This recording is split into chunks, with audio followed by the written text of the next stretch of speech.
traumatic is an adjective. You know what I mean?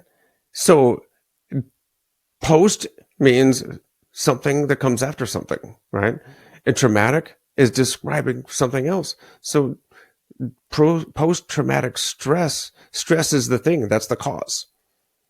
So it's after a traumatic stress, what? And I think that's the only thing. We dropped part of the definition and it doesn't make sense to me.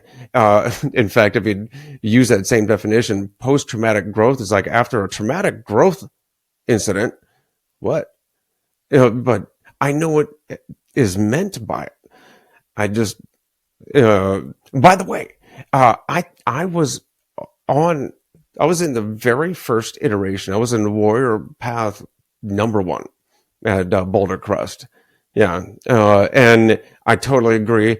It's an excellent program. It's probably done nothing but improve since that.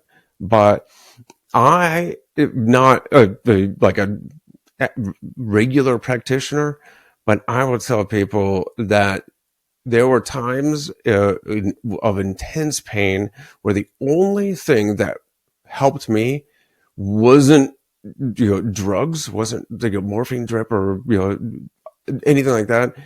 It was transcendental meditation. It was the only thing that mitigated my pain, and I learned it there with the Warrior Path program.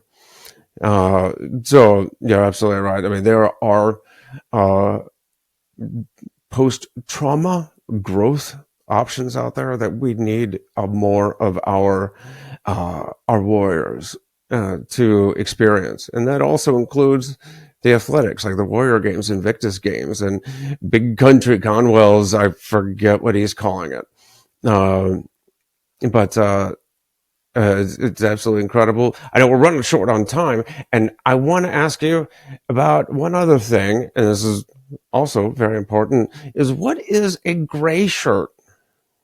Yeah, I am wearing a Team Rubicon polo right now.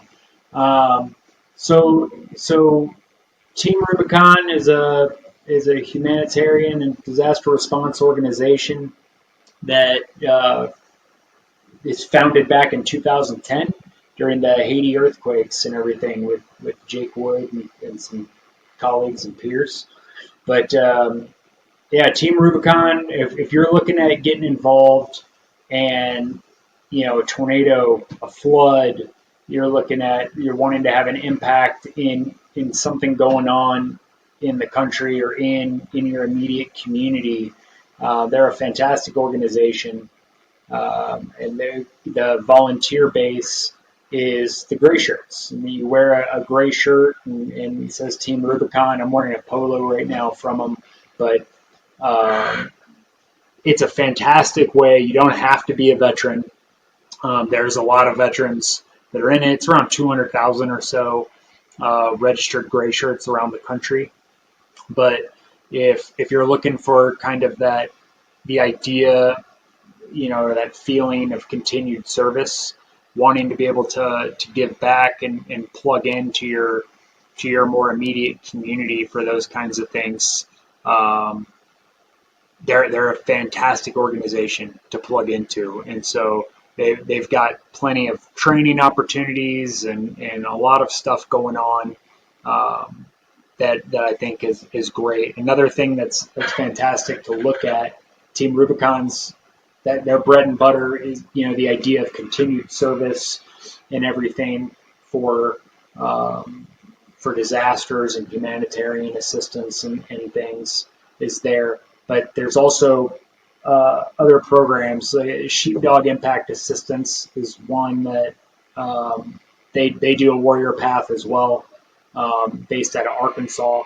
There's someone to look at if you're kind of looking at wanting to do that post-traumatic growth. They're tied into Boulder Crest. They're one of the outlying sites, but they also have several programs with the idea of get off the couch.